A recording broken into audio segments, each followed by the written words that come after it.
espionaje ilegal. CFK se presentó como querellante.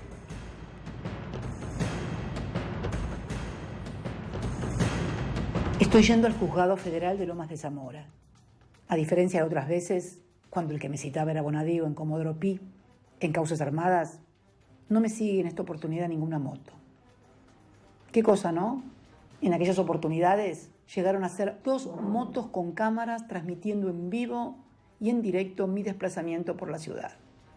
Es raro que no me sigan, digo, porque la causa judicial por la que estoy convocada es un verdadero y auténtico escándalo, inédito escándalo, diría yo.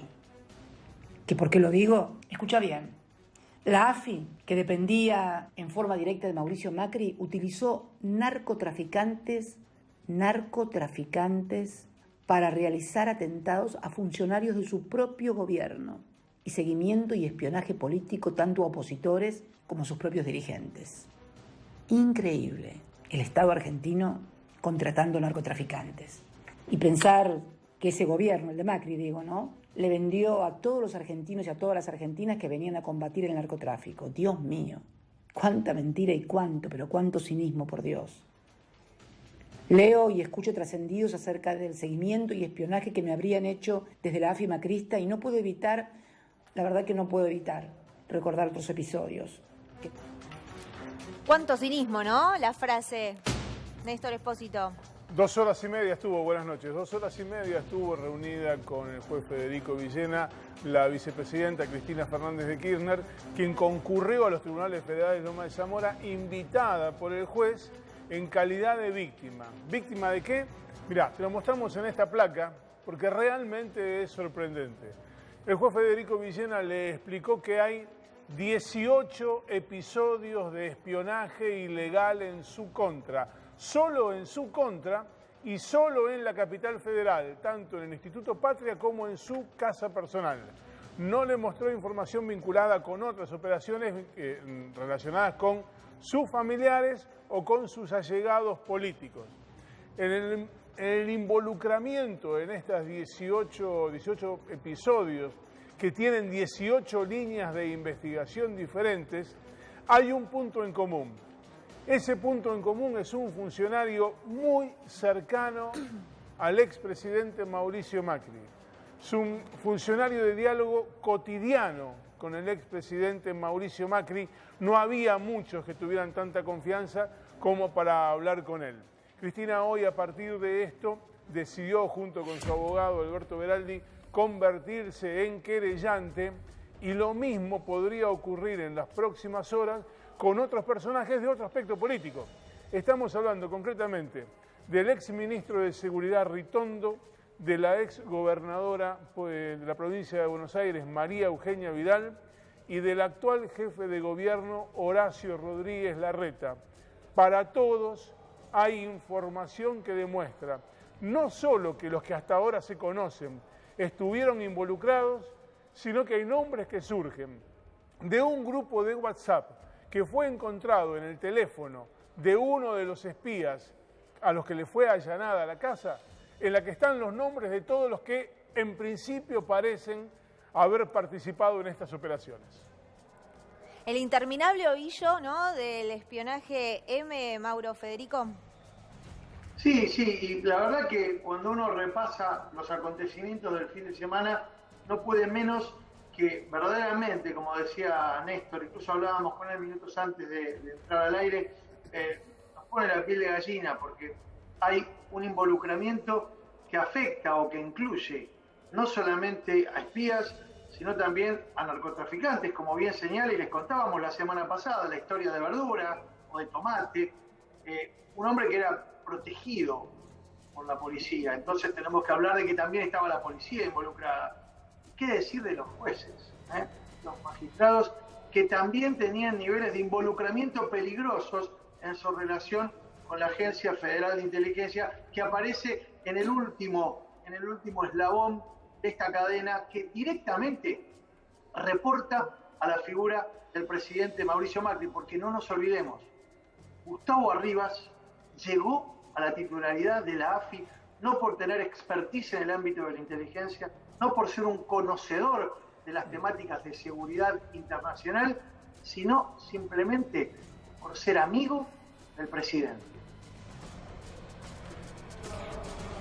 Bien, y ya está acá con nosotros en el piso el diputado Eduardo Valdés en el estudio con nosotros. Muy buenas noches, bienvenido. Me voy a dar vuelta, así lo puedo mirar a los ojos. ¿Cómo le va? ¿Cómo va? Buenas noches. Bienvenido, como siempre. Muchas gracias. Cuando vio el video de Cristina, ¿qué sensación le pasó por el cuerpo? Pues fueron muchas cosas en estos 4 años, ¿no? Agridulce, porque ha sufrido mucho, y creo que se está develando la verdad de todo, del odio con el cual empezaron desde el primer día a espiarla, inventaron, acordémonos, una precausa con Oscar Parrilli para poder escuchar los teléfonos de Cristina. Después le inventaron causas judiciales nada más que para el hecho de mancharla. Le mancharon a su hija también, a su familia. Sí, y hoy varios medios dijeron, ¿no? Como que ella iba a declarar. No iba a declarar nada. Ella se presentaba. Eso es lo que le gustaría a ellos. Claro, ¿no? o sea, estaban como que chipeados desde ese lugar. Pero yo no voy a andar con vuelta, muchachos. Yo se los quiero decir claramente. Esto tiene nombre y apellido, se llama Mauricio Macri. La perversión es recurrente. Antes era con Ciro James y Elfino Palacio. Espió a su hermana, a su cuñado, acordémonos, ya están muertos. Sergio Burstein está vivo, de todos esos espiados murió Carlos Ávila. Pero acá volvió a espiar a la otra hermana, a la más chica. Por las dudas. Sí, claro. Y a la pareja de su hermana, ¿cómo es el nombre de la hermana más chica? Florencia Macri. Claro. Hay hechos muy recurrentes. El jueves Casanelo debería darnos alguna explicación de por qué lo sobreselló a las corridas del doble procesamiento que tenía Mauricio Macri en aquel espionaje ilegal, donde querían que asumiera desprocesado y no tuvo suerte porque el cuñado precisamente, que no me acuerdo ahora, Néstor seguro que se acuerda el nombre. Lorenzo. El cuñado de Macri, la pareja de Sandra Macri, presentó un recurso y recién pudieron desprocesarlo el 18 de diciembre, o sea que el día de la Asunción Macri tenía doble procesamiento. Digo, porque esto es muy recurrente, muy parecido. Siempre espía a los propios y a los adversarios o a los enemigos, porque él se mueve con esa lógica. Acordémonos que en aquel tiempo usaba 2 jueces de Misiones que fueron destituidos en Misiones para que esos jueces desde Misiones decían yo quiero espiar a Cristina Kirchner. Cristina Kirchner nunca se enteraría porque la estaban en un expediente de que se estaba tramitando en Misiones que no tenía nada que ver con nada en la Ciudad de Buenos Aires y lo metían ahí y eso le ordenaban a la OJ o a la Oficina Judicial de la CIDE para que persiga a las personas. Bueno, esto mismo ahora lo hizo con su propia gente, con Arribas y Magdalani de ejecutores. Arribas de paso espió a algunos. Esto, si fuera una serie de Netflix, tendría un rating de 90 puntos, porque encima espiaron a Leo Messi. ¿Para qué espiaban futbolistas si no era para el negocio particular de ellos? Porque eso es lo que... Acá refleja tal cual son ellos. El Estado era propiedad de ellos. Entonces, sí, pero además, yo espero... vos decís muy bien ahí, Eduardo, disculpame que te interrumpa, vos decís muy bien que ellos lo que querían era darle continuidad seguramente a esa forma que tienen, a esa praxis que tienen cuando les toca administrar el Estado.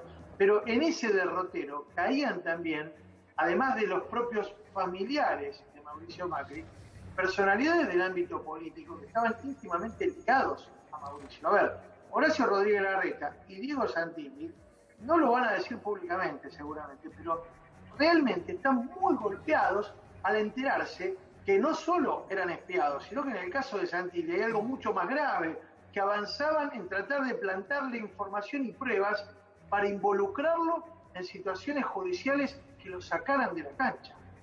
O involucrarlos en situaciones judiciales o extorsionarlos. Son dos cosas distintas. O ambas cosas. Son dos cosas distintas. A mí me parece que cuando te... Mirá, cuando te pinchan el teléfono, tratan de ver qué es lo que estás pensando, con quién hablas. Cuando te miran tus cuentas bancarias ya es para extorsionarte. Y cuando te plantan una persona dentro de tu casa, creo que ya es la extorsión externa, porque tratan de ver alguna debilidad que tiene algún integrante de tu grupo familiar para extorsionarte permanentemente. Perversidad por donde se lo mire. Bueno, yo espero, y acá permítanme decir lo que pienso, Siempre. espero que esta vez María Eugenia Vidal, Cristian Ritondo, que fueron espiados también está espiado en esta causa el presidente de la Corte Suprema, Carlos Rosenkrantz. Yo espero que esta vez se presenten de querellantes, que no lo hicieron en la causa de Dolores, porque donde el juez Ramos Padilla encontró expedientes de que tanto Bogoliu como de Gastaldi como D'Alessio los habían espiado a ellos. Y la verdad es que es un deber cívico ir a fondo y presentarse como querellante, porque esto es lo peor de la práctica política. Y ellos han sido víctimas. Entonces no le tenemos que permitir, en algún lugar, tienen que ganar los buenos, muchachos, tienen que ganar los buenos. Acá los que han sido espiados son víctimas. Y sería muy bueno y saludable que se presenten como querellantes si es verdad lo que está saliendo en los medios que habría en ese expediente. Fíjate vos, Eduardo, y quiero darle el pie a Néstor, que estamos en algún punto hablando de causas que se están superponiendo, pero se están superponiendo en el espacio-tiempo, porque realmente tienen mucho que ver con todo lo actuado. Ayer hablábamos de manera intensa y profusa, y todos los medios se referían a la causa que tiene que ver con el espionaje sobre los periodistas acreditados para cubrir la cumbre del G20. Hoy fíjate vos cómo nuevamente toma centralidad la tremenda trama de espionaje, narcotráfico, corrupción y espía de cuarta categoría en la que están involucrados desde el propio Arribas hasta toda la línea de funcionarios, incluyendo a jueces y policías. Néstor, ¿por qué no explicamos rápidamente esa dualidad, esas dos causas que hoy nos están ocupando?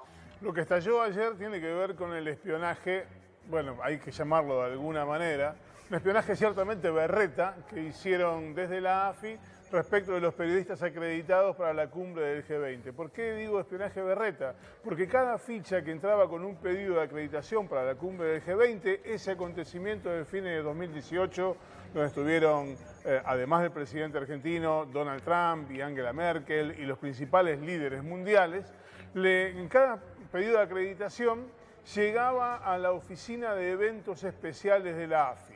Y alguien le decía, muchachos, investiguen quién es este.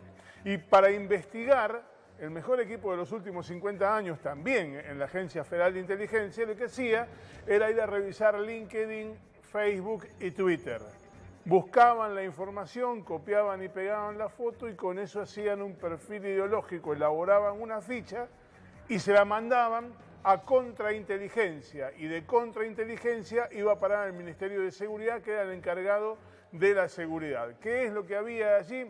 Bueno, básicamente información sobre los posteos, sobre las opiniones políticas, las pertenencias sindicales, el activismo sindical y algunas cuestiones tan importantes para la seguridad de Angela Merkel como que uno de los periodistas que había pedido la acreditación era chef y que otro militaba en la causa a favor de la legalización del aborto y que otro era profundamente católico. Muchachos, devuelvan la guita. Si los servicios de inteligencia en la Argentina investigaron de esa manera, cometieron una estafa, devuelvan la plata. Esto es lo que pasó, pero esto es una parte de lo que pasó.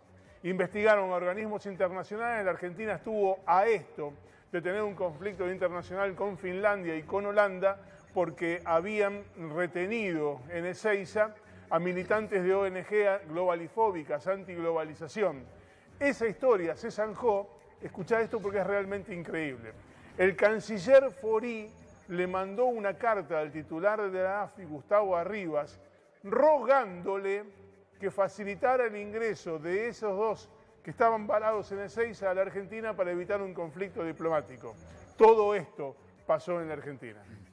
¿Puedo sumar una pregunta breve? Sí, claro. Para los expertos de la mesa, porque durante las últimas horas lo que más reiteran algunos es, esto siempre pasó, no es nada. Digo, no nos tenemos que acostumbrar a eso, ¿no?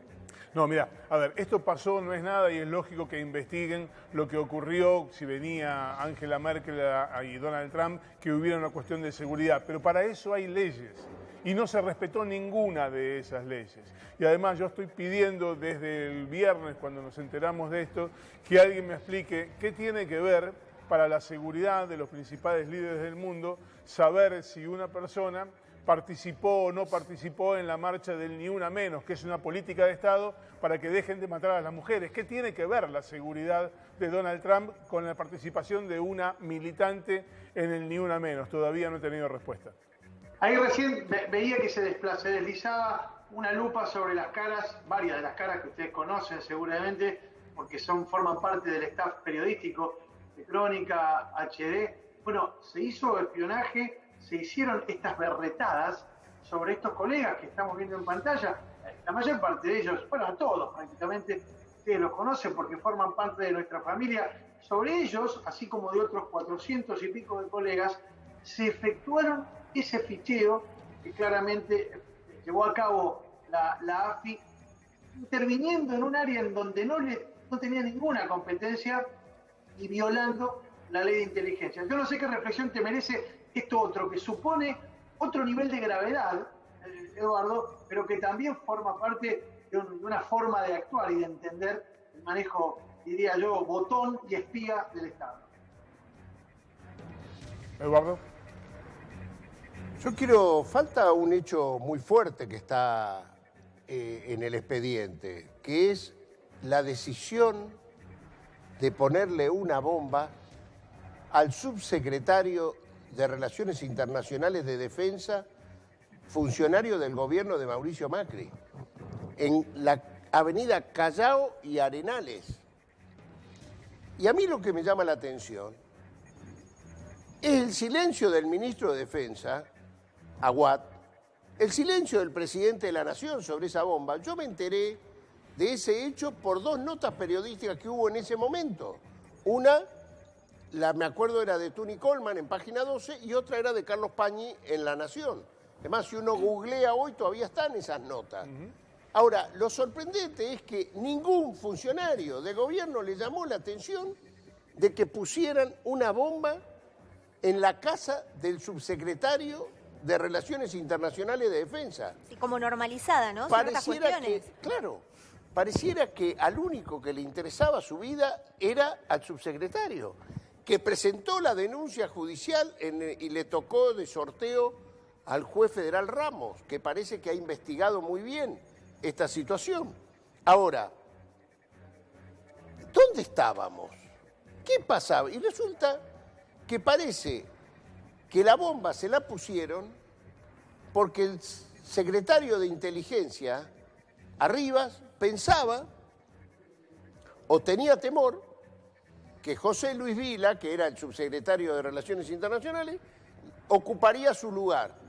O sea, tiraban un obús sobre una hormiga. ¿Ustedes se dan cuenta que los tipos jugaban con cosas que no tienen repuesto, pero sí, la bomba no estalló, por suerte? Pero Eduardo, me parece que hay que recalcar algo. Lo que está diciendo vos es un pan de trotil, que le pusieron, digo, para que la gente lo ubique. Un pan de trotil es algo que puede hacer volar en gran medida a mucha gente. Y en este país fueron presos dos hermanos, los hermanos Salomón, si ustedes lo recordarán, pero ¿cómo nada no más lo que voy a porque tenían recordar? Un panfleto, y hay que decirlo, porque eran musulmanes. Eso pasó en la Argentina. Fue una de las barbaridades que sucedió la detención de los dos hermanos Salomón. Uno trabajaba en el consulado de Estados Unidos. Fíjate vos. Y los tuvieron detenidos creo que cerca de 2 meses. Con el drama de todo el barrio de Flores que los conocía e indignado. Y otras de las cuestiones, perdón, Mauro, y otras de las cuestiones que se desprenden con esto, ¿no? Que nada más ni nada menos el tema de narcotráfico. Prometieron que venían a erradicar el narcotráfico, ¿no? Se usó como bandera. Y no solo que no lo hicieron, sino que utilizaron narcos para amedrentar y para hacer terrorismo, ¿no? Como bien dice Graf. Pero déjame agregar, José Luis Vila, un funcionario pro muy reconocido, un hombre con mucho expertise en el ámbito de la inteligencia y de la defensa. Nosotros contábamos la semana pasada.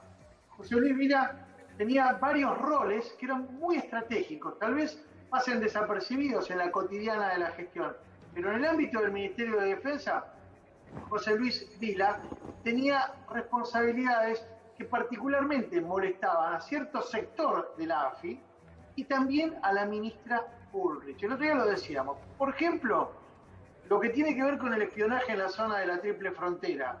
Por ejemplo, lo que tiene que ver con la designación de los agregados militares en las embajadas argentinas.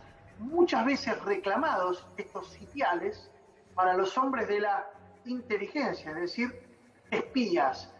Otra cosa, los negocios con las armas. No nos olvidemos de los excelentes negocios que pretendió hacer en algunos casos e hizo en otros Patricia Bullrich con la gente del Estado de Israel, cuando, ¿se acuerdan las lanchas esas grandotas que le compró el Ministerio de Seguridad a Israel, que nunca sirvieron para nada, porque no se podían ni calar en el Paraná? Bueno, entre otras cosas, había un importantísimo negocio que Vila parece ser que lo entorpecía justamente por su honestidad y por su capacidad para entender de estos negocios, que si se hacen bien y se hacen lícitamente, pasan inadvertidos en la administración del Estado. Eduardo, ¿tuvo oportunidad usted hoy de hablar con la vicepresidenta? No he hablado. Hoy le mandé un mensaje que me generaba mucha emoción, el video que vi y su presencia allá en Lomas de Zamora. Todavía no he visto el celular si me ha contestado, pero realmente me genera eso. He estado muy cerca de Cristina en estos 4 años y he visto con dolor todas las barbaridades que se intentaron cometer contra su persona, contra su familia. Realmente es un día muy importante y ojalá por eso digo que, miren, yo siempre digo, el espionaje o la cloaca, como yo le denomino a esto, ilegal, el espionaje ilegal es la cloaca de la democracia, es la cloaca de la patria. Ha sido transversal, ha sucedido en muchos gobiernos, también en el nuestro. Pero ¿saben qué? Yo le valoro a Cristina Fernández de Kirchner que ella un día decidió basta y cortó la raíz. Eso le valió que a los 10 días era la mayor espía iraní en la Argentina cuando la acusan de la inconstitucionalidad del memorándum de entendimiento con Irán. Al mes era la asesina del fiscal Nisman. Todo por haber tomado la decisión que tomó un 17 de diciembre del año 2014. Me lo acuerdo perfectamente. Y eso desató, déjame apuntarte, eso desató una interna despiadada dentro de la Agencia Federal de Inteligencia cuando desplazó a un personaje al que los que somos periodistas hace muchos años y manejamos estos temas de inteligencia y de seguridad y judiciales, lo sabemos, casi no se lo podía nombrar en una época en los medios de comunicación, que era Antonio Jaime Estiuso, el histórico referente de la contrainteligencia de la vieja CIDE, que cuando se transformó en AFI comenzó a perder poder. En ese momento se desató una interna despiadada, de la cual fue víctima, por supuesto, Cristina, y te digo, muchísimos de nosotros también, periodistas. Yo recuerdo lo que sufrimos con mi querido amigo y colega Gustavo Silvestre, haber osado meter las narices para discutir las acusaciones sobre el tema del memorándum contra Irán. Eso significaron amenazas personales, significaron pinchadura de nuestros correos electrónicos, significaron las amenazas a nuestras familias y hasta un hecho poco esclarecido, lamentablemente, que fue el incendio de la camioneta de Gustavo en la puerta de su casa. Todo eso pasó porque en un determinado momento osamos contar cómo se manejaba Estiuso en aquella CIDE en la que mandaba. Bueno, eso pasó también, pero fue producto de esa interna por querer limpiar la basura que había. De eso estaba hablando, de ese 17 de diciembre del año 2014, donde me acuerdo que el diario La Nación que algunos de ellos habían sido víctimas de esto, decía un editorial de Carlos Pañi en aquel momento: la democracia algún día reconocerá a esta presidenta la decisión que acaba de tomar. No nos olvidemos de eso, no nos olvidemos, porque pagó con su propia sangre el dolor de haber tomado esa decisión. Sí. Y ahora, al cabo del tiempo, digo, el nunca más sirvió para terminar con una etapa de la Argentina, pero la democracia se debe el hecho de meter el cuchillo en los servicios de inteligencia, de ir a fondo, de ir hasta el hueso, para refundar la democracia argentina por 40 años más. Pero es indispensable que lo hagamos, y por eso planteo que los que han sido víctimas de este espionaje ilegal se presenten como querellantes y vamos a fondo, seamos del sector político que seamos, no nos saquemos ventaja en esto. Bien. No intentemos sacarnos ventaja. Y a propósito, vayamos por la verdad y que el juez se comporte a la altura de las circunstancias. Lo veo a Néstor, le veo la cara de escéptico que debe tener un buen periodista de judiciales, y me comprometo ante él, y él me mira de esta manera porque sabe que en el fondo el compromiso es doble. Escuché tus palabras y voy a fondo, te lo prometo. Integro la comisión de seguimiento de los organismos de inteligencia, y donde vos veas algo me lo avisás y yo te pediré auxilio cuando corresponde. Te lo digo a los ojos, Eduardo, por el respeto. Permitime, Néstor, Eduardo, quiero hacer no una aclaración, sino algo que me acota.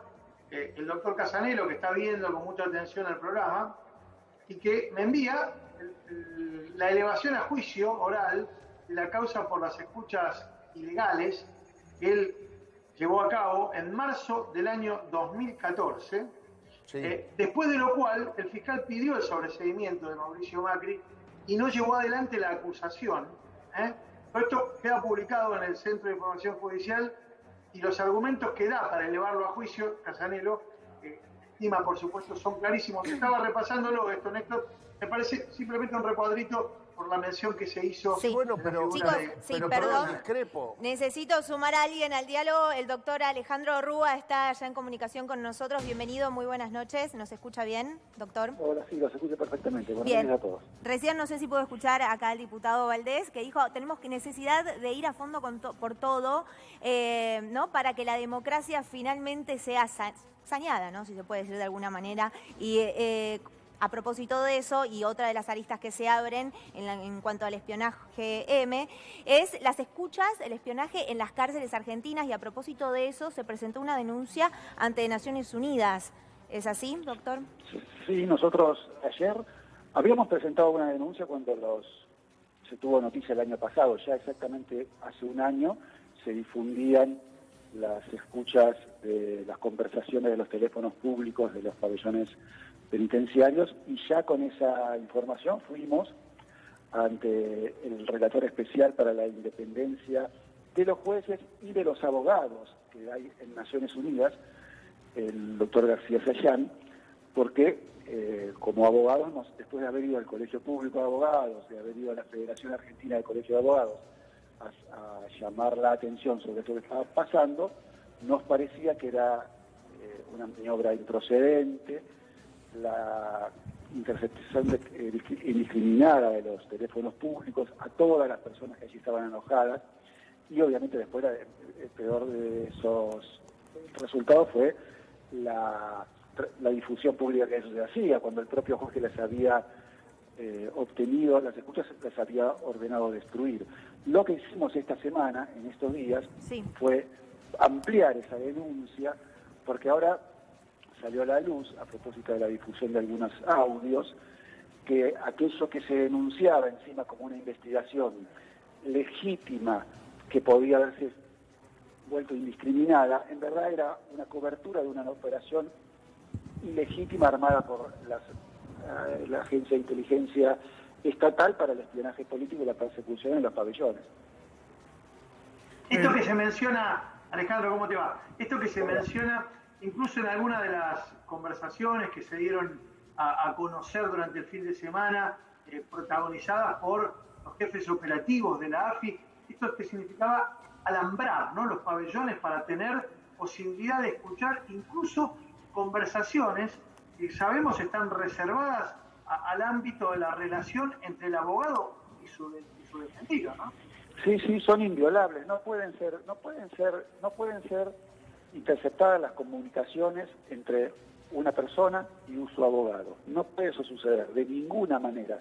Están amparadas por la confidencialidad y menos cuando son de una manera indiscriminada y global, y que ahora vemos enmascarada en la excusa de una persecución, supuesta persecución legal, porque insinuaban que ahí había alguna persona vinculada con el narco que debía ser legítimamente investigada, pero eso hoy se escucha al propio jefe de operaciones de la CIDE contando que eso era una maniobra de enmascaramiento que se presentaba para obtener ellos la pinchadura de los teléfonos, a la vez que alambraban en sus propios términos la sala de entrevistas con los abogados, a la vez que cuando los abogados dejaban el teléfono, como cualquier persona tiene que hacerlo, al entrar al servicio en el locker, ellos con la llave del locker tenían acceso a esos teléfonos y procuraban, no sé si lo hicieron, pero era lo que anunciaba que iban a hacer, clonarlos para obtener la información. Ahora era un grupo de tareas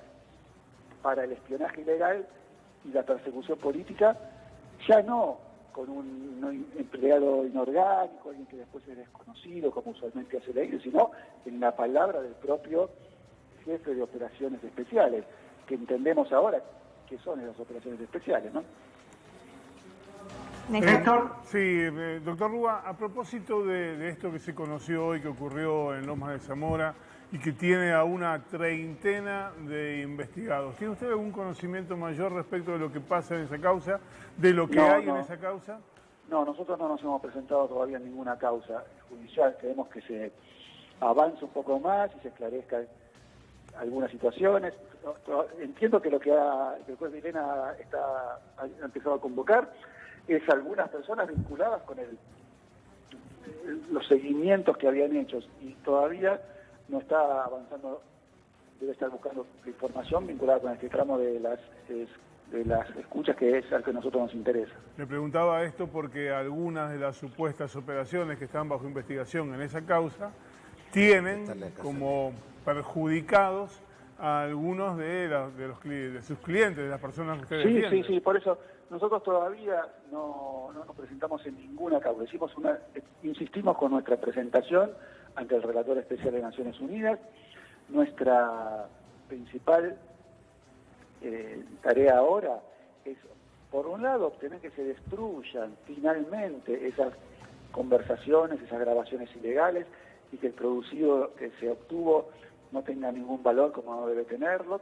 Y por otro lado, que también se lo pedimos al Relator Especial, es que inste a que el Estado argentino se comprometa a una investigación eficiente e imparcial de estos hechos como una de las garantías de no repetición, o en los términos en los que el presidente denuncia, como nunca más es nunca más, tiene que ver con esto, aunque no vuelva a suceder que algún alocado, influido por alguna decisión política antidemocrática e ilegal, se le ocurra que es posible proceder de esta manera. Ahora, doctor, ¿se puede hacer una renovación, una limpieza con los mismos actores que, por acción u omisión, consintieron y permitieron que ocurriera todo esto? No, si usted se refiere al Poder Judicial cómplice, desde ya que no. A ver, yo tengo sobre para mí hay todo un sector de la inteligencia que debe ser directamente sacado, digamos, que no es necesario puede ser que haya el Estado argentino deba tener una oficina de inteligencia, puede ser que deba también tener alguna tarea de inteligencia criminal. Ahora, esa Secretaría de Inteligencia de Estado debe ser destruida. Es una mancha de la historia democrática de nuestro país y no va a dejar de serlo. Entonces hay que hacer otra cosa. Lo mismo hay que hacer con los tribunales de Comodoro Pi. Lo mismo hay que hacer con los tribunales de Comodoro Pi. Otra cosa. A mí me preocupa mucho que le estemos dando la llave del gallinero al lobo y que que la justicia disponga que las investigaciones recaigan, lamentablemente, sobre los mismos que no solamente protegieron, sino que utilizaron y se utilizaron mutuamente con esos servicios de inteligencia.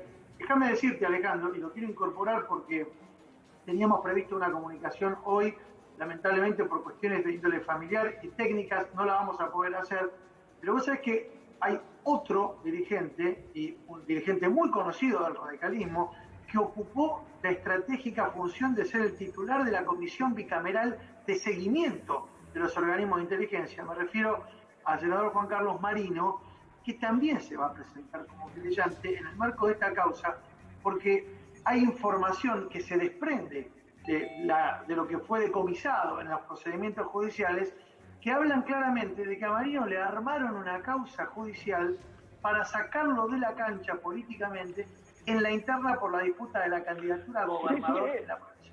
Eso es parte de la misma grabación que ayer hizo pública. Es la misma persona, este jefe de operaciones especiales de la CIDE que armaba todas estas operaciones especiales. Exactamente. Estoy de acuerdo. Pero digo, afecta a propios y ajenos de manera indiscriminada, ¿no? Bien. Es una banda de extorsionadores Afecta a todo. La cabeza del presidente estaba puesta en el espionaje de los empresarios para los negocios, de los políticos para la oposición y de sus cuñados para los negocios, para las cuestiones familiares. Es una persona que empieza su gobierno sospechado de investigar a un cuñado y lo termina sospechado de investigar a otro cuñado. Es como cuando Stornelli apareció el tema de que hablaba del peruano y de la mujer. Cuando está metida tanta cuestión personal en el medio, no podemos hacernos los distraídos pensando que es una cuestión ajena. Efectivamente. No puede serle ajena al expresidente Macri esta cuestión donde se la pasa investigando a su familia. Nadie en la CIDE podría estar investigando la familia del presidente Macri si no fuera porque a él le interesaba. Bien, doctor, muchísimas gracias por esta comunicación, como siempre, un placer. Muy buenas noches. Adiós. Déjame, Ana, preguntarle al diputado Valdés, porque me llega alguna información que dice que va a declarar en la comisión bicameral los dos ex agentes de la AFI que están siendo investigados por todo este episodio del narcotraficante y el pan de trotil. Me dicen que tanto Araque cuanto Melo fueron citados por la comisión bicameral de seguimiento de las agencias de inteligencia. Mirá, en la comisión de seguimiento se ha nombrado una subcomisión que integra Rodolfo Tailade, Cristian Ritondo y no me acuerdo el tercero, que hoy se reunieron y deben haber tomado esa decisión. Como es una comisión de carácter reservado, hoy yo no me he enterado ni me debería haber enterado de estas cuestiones, ¿no? Salvo cuando el presidente nos convoca a nosotros y nos comenta los hechos. Ayer escuché por televisión que había a un abogado de apellido Sicilia que iba a pedir esa situación, que era el abogado, creo, de Melo, ¿no? Lo vi por televisión. Pero yo quería, si me permiten ustedes, quería responderle al juez Casanelo, que se comunicó y que dice que en el mes de febrero del 2015 él sacó un auto, pero yo no le discuto el auto de febrero del 2015. Yo le leo una nota del 29 de diciembre del 2015. 29 de diciembre, pasó casi un año del auto de él. La nota es del diario La Nación, si acá lo toma la Cámara, es del diario La Nación y dice: sobreseyeron a Mauricio Macri en el caso de las escuchas ilegales, lo resolvió el juez federal Sebastián Casanelo. El presidente estaba procesado por esta causa desde hacía 5 años y medio y dice que el juez federal Sebastián Casanelo sobreseyó al presidente Mauricio Macri, en la que Casanelo firmó esta mañana, la del 29 de diciembre del 2015, 10 meses después del auto que él dice que le dijo a Mauro Federico. Casanelo firmó esta mañana un fallo que afirmó Casanelo, no el fiscal, que correspondía desvincular definitivamente a Mauricio Macri de esta investigación. Sostuvo que no había siquiera una prueba directa que acreditara a Macri que Macri había ordenado escuchar a su cuñado, Néstor Leonardo, ni al opositor Sergio Bustein, tampoco para adjudicarle formar parte de una asociación ilícita dedicada al espionaje clandestino. Estas eran las acusaciones que pesaban sobre Macri, acusaciones que dieron por probadas el juez federal Ollarvide en mayo del 2010 y lo procesó la Cámara Federal, que 2 meses después confirmó por unanimidad aquel procesamiento. Casanelo heredó la causa lista para ser elevada a juicio, pero ya entonces juzgó que no había pruebas suficientes contra Macri. 29 de diciembre del 2015. Espera, no por transformar esto en una polémica, pero Sebastián está haciendo llegar, me dice, son 2 fallos. El fiscal Lilelo había pedido el sobreseimiento con anterioridad. Estoy proponiendo, si quiere salir por teléfono para aclarar esta situación, pero independientemente de esto, me parece muy válido que nos estemos permitiendo discutirlo de la forma que lo estamos haciendo con absoluta